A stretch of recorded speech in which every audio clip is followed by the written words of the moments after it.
주님, 예수님.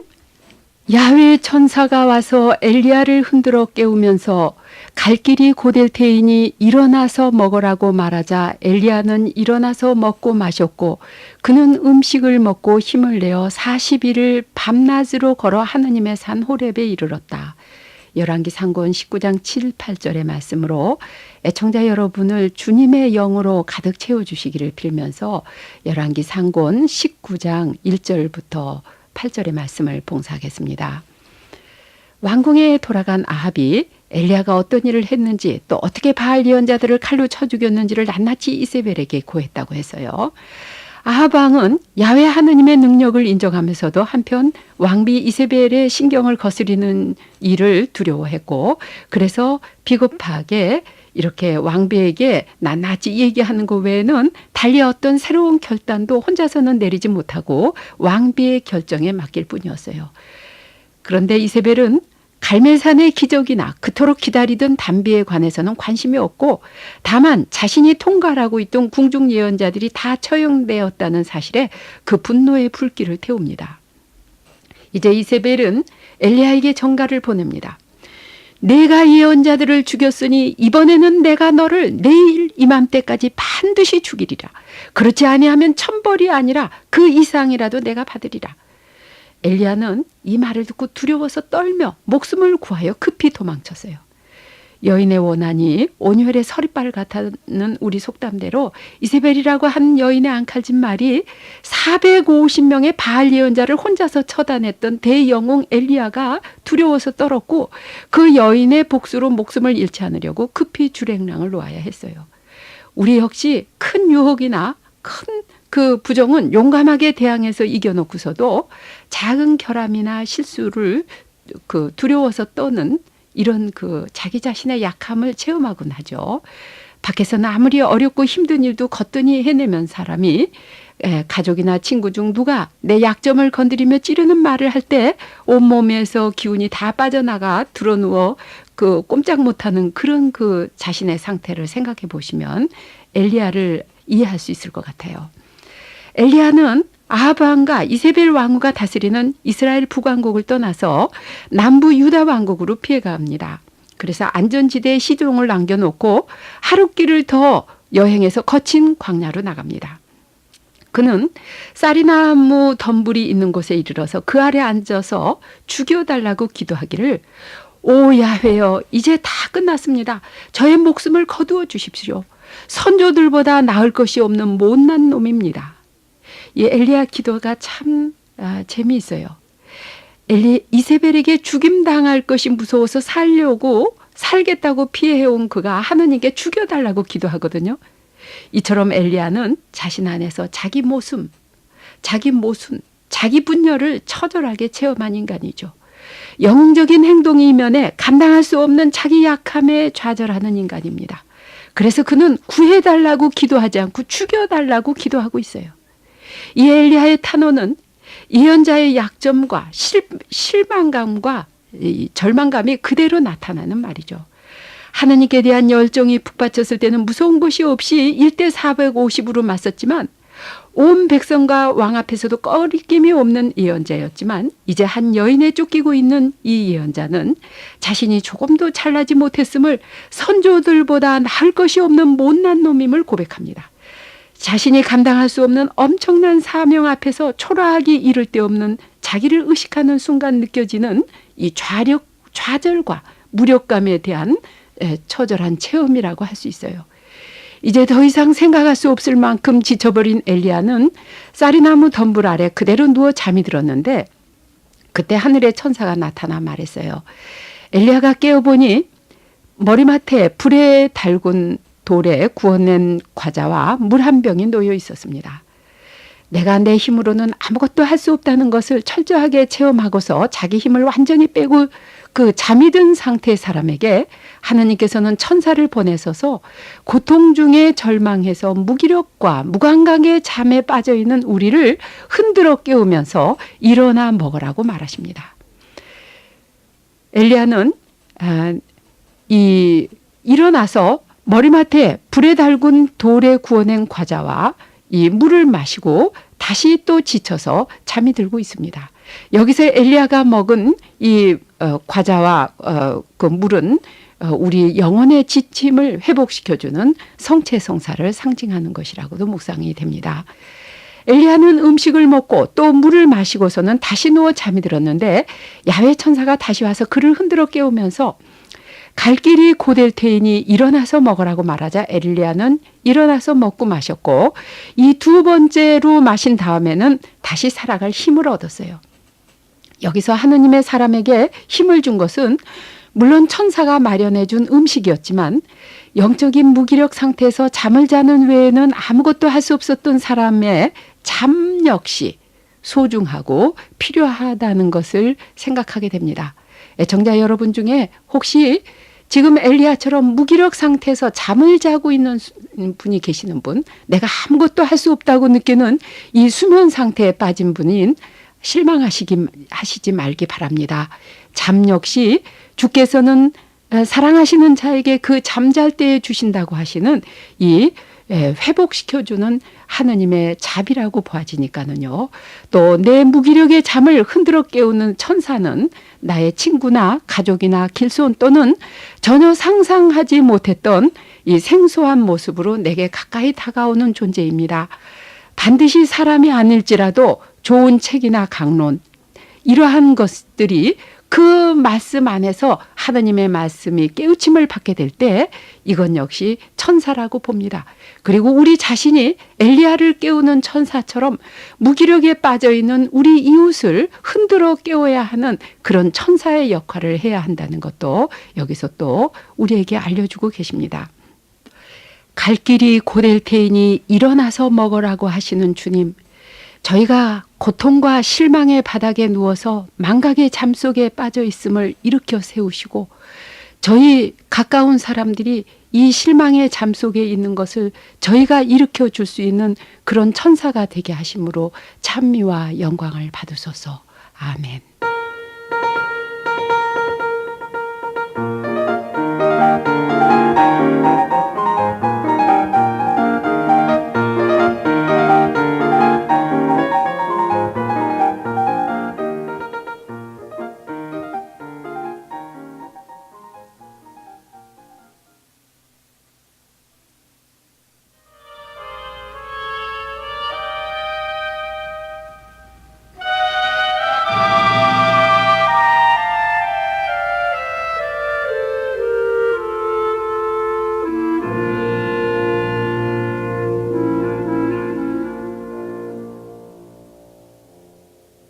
찬미 예수님, 엘리야야 내가 여기에서 무엇을 하고 있느냐고 물으시는 주님께서 애청자 여러분 각자를 새로이 불러주심을 믿으면서 열왕기 상권 19장 9절부터 18절의 말씀을 봉사하겠습니다.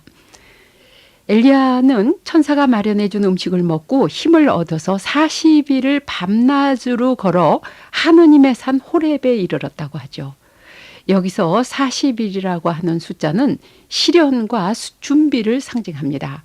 예언자가 40주야를 걸었다는 것은 그가 하느님의 산인 호렙에 이르기까지 쉼없는 정진을 했다는 것을 뜻한다고 봐요.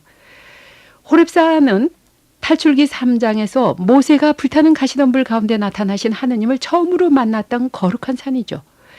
야훼라는 하느님의 이름이 계시된 야훼 신앙 체험의 그 원초의 장소이고 출애굽 백성이 이 산에 도달해서 장엄한 하느님의 나타나심을 체험했고 또 하느님의 거룩한 계명을 받았던 산이죠. 위기의 때에 예언자가 그 위기를 극복하려고 찾아간 곳이 바로 이 신앙의 원체험의 장소인 것입니다. 예언자가 호렙산의 한 동굴에 이르러 그 속에서 그날 밤을 지내는데 갑자기 엘리야야 내가 여기에서 무엇을 하고 있느냐 하는 야훼 말씀이 들려왔어요. 이것은 아담에게 너 어디 있느냐고 하셨던 그 창세기 3장 9절의 질문처럼 하나님께서는 그가 있는 어떤 공간적인 장소를 또는 무슨 일을 하고 있는지를 물으시는 것이 아니라 그가 처해 있는 현재 상태 어떤 위치에 있는가를 깨우쳐 주시는 말씀이죠.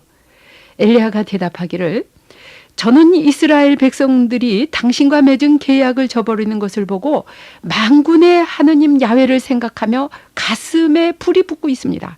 이 백성은 당신의 제단을 헐었을 뿐만 아니라 당신의 예언자들을 칼로 쳐 죽였습니다. 이제 예언자라고는 저 하나 남았는데 그들이 저마저 죽이려고 찾고 있습니다. 엘리야가 가슴에 불이 붙어 죽고 싶어 한 것은 그가 갈멜산의 사건을 통해서 아합 왕이 회개하고 그 백성이 회개하기를 바랐는데 오히려 더 사태는 불리해져서 하느님의 백성이 망하는 상황을 보고서 가슴에 불이 붙어서 죽고 싶었던 것이에요. 엘리야의 대답을 들으시고 다시 음성이 들려오기를 앞으로 나가서 야훼 산에 있는 산 위에 서거라. 그리고 야훼께서 지나가시는데 크고 강한 바람 한 줄기가 일어 산을 뒤흔들고 야훼 앞에 있는 바위를 산산조각 내었어요. 그러나 야훼께서는 바람 가운데 계시지 않았어요. 바람이 지나간 다음에 지진이 일어났으나 야훼께서는 지진 가운데도 계시지 않았습니다. 지진 다음에 불이 일어났는데 그러나 야훼께서는 불길 가운데도 계시지 않았어요. 불길이 지나간 다음 조용하고 여린 소리가 들려왔는데 엘리야는 목소리를 듣고 겉옷자락으로 얼굴을 가리우고 동굴 어귀로 나왔었습니다. 강한 바람과 지진과 불 속에서는 들을 수 없었던 하느님의 소리를 엘리야는 조용하고 여린 소리, 투명한 고요 속에서 들려오는 소리로 하느님의 목소리를 들었습니다. 이러한 강풍과 지진과 불은 예언자 엘리야 자신을 그 자신의 생애를 요약하기도 합니다. 온 나라의 가뭄과 기아를 선언하고 강풍처럼 산을 뒤흔들며 폭우를 내리기까지 한 예언 활동, 수백 명의 바알 예언자들을 지진의 재앙처럼 한꺼번에 일시에 죽게 한 그 분노와 정의의 예언자, 그리고 야훼를 생각해서 가슴에 불이 붙고 있는 그 정열 그 가운데에는 하느님이 정작 계시지 않는다는 말씀이죠. 그는 분명 하느님의 산 앞에 와 있지만 하느님을 만나거나 하느님의 목소리를 직접 듣지는 못합니다. 하느님께서는 그 모든 것이 다 지나간 다음에 조용하고 여린 소리, 모든 편파심과 격정이 사라지고 인위적인 노력이나 머리 굴림이나 모든 관계까지가 다 잠잠해진 아주 고요한 상태에서만이 하느님의 목소리를 들을 수 있고 하느님을 진실로 체험하게 됨을 여기서는 보여주고 있어요. 엘리야의 이 하느님 체험은 우리 모두에게도 똑같이 적용되고 하느님의 말씀을 전하고 복음을 선포하는 말씀의 봉사 단계 역시 같다고 여겨집니다. 조용하고 여린 소리 가운데서 하느님의 소리를 비로소 들은 예언자에게 하느님께서는 다시 엘리야야, 내가 여기에서 무엇을 하고 있느냐? 이 첫 번째 질문과 똑같은 질문을 하셨고 엘리야의 대답 역시 첫 번째와 똑같은 대답을 하지만 그러나 이제 하느님을 체험한 다음에 엘리야는 완전히 다른 사람으로 변화되었음을 알 수가 있어요. 엘리야의 첫 대답에서 하느님께서는 그에게 앞으로 나가서 야훼 앞에 있는 산 위에 서 있거라 하시면서 하느님 현존에 머무를 것을 명하시지만 그가 하느님을 체험한 다음에는 산을 내려가라고 하십니다. 산을 내려가서 하느님께서 명하신 성읍에 들어가 백성의 왕들을 새로 세우라고 사명을 주시거든요. 이것이 곧 그리스도께서 완성해서 우리에게 주신 사명입니다. 예수님께서도 타볼산에서 하느님의 현존을 체험한 제자들이 산에 머물지 말고 내려가서 그리스도의 십자가와 죽음과 부활이라는 구원의 대사건에 동참하면서 이 구원을 사람들 가운데 선포하라고 명하시죠. 더욱이 하느님께서는 내가 이스라엘 백성 가운데서 바알에게 꿀치도 입맞추지도 않았던 7,000명을 남겨두리라고 하셨어요. 엘리야가 야훼 예언자는 자기 혼자뿐이라고 했는데 실상 산 아래는 7,000이라는 완전 숫자에다가 1,000을 곱한 숫자죠. 이러한 그 막대한 숫자의 인원이 하느님의 일을 위해서 준비되어 있다는 말씀입니다. 오늘 우리 가운데도 하느님 나라를 위해서 일할 준비가 되어 있는 사람들이 7,000명이나 된다는 것을 충분히 있다는 것을 일깨워 주시는 말씀입니다. 한편 하느님을 체험한 사람들은 속세를 떠나서 산에만 머물려는 도피 생활을 해서는 안 되고 하느님을 체험한 다음에는 민중의 한가운데로 삶의 현장 깊숙한 곳으로 들어가서 그 하느님의 말씀을 선포하고 이 부패한 물을 갈아주면서 더러운 공기를 환기시켜주는 정화의 사명을 지녀야 한다는 말씀이기도 합니다. 그러나 한편 동시에 하느님 체험 없이 그냥 그 엘리야처럼 열정에 북받치는 정의 구현은 잔인한 분노의 발산이 될 수 있고 그리스도 십자가의 죽음에 이르는 사랑이 없는 혁신이나 쇄신은 무서운 불길처럼 위험하기까지 하다는 말씀인 것이죠. 조용하고 여린 소리 가운데서 말씀하시는 주님, 저희에게 참 지혜를 주시며 저희가 하느님을 체험할 수 있는 은혜를 주심으로 찬미 받으소서. 아멘.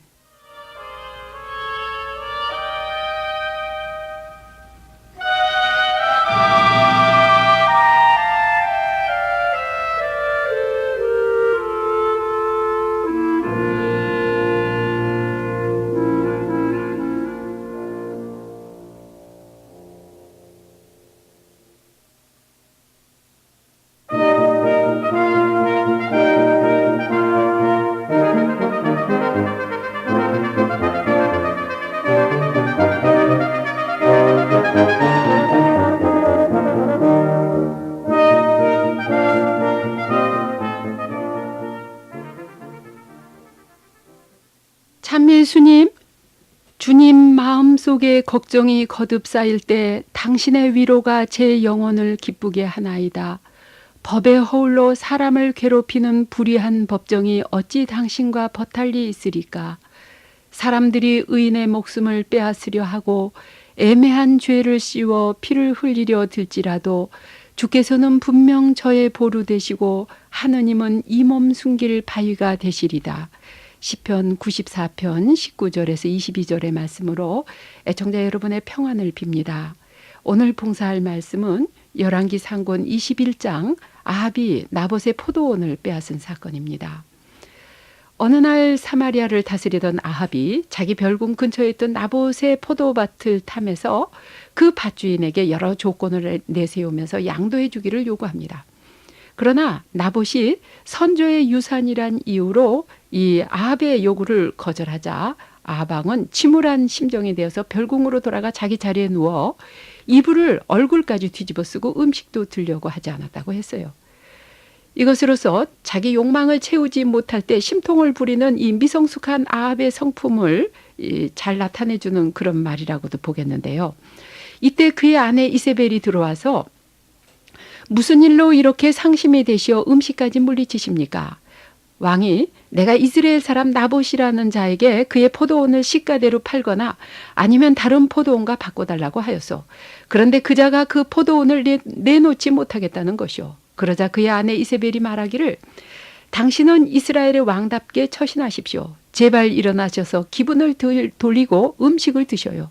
내가 이스라엘 사람 나봇의 포도원을 당신께 선물로 드리리다.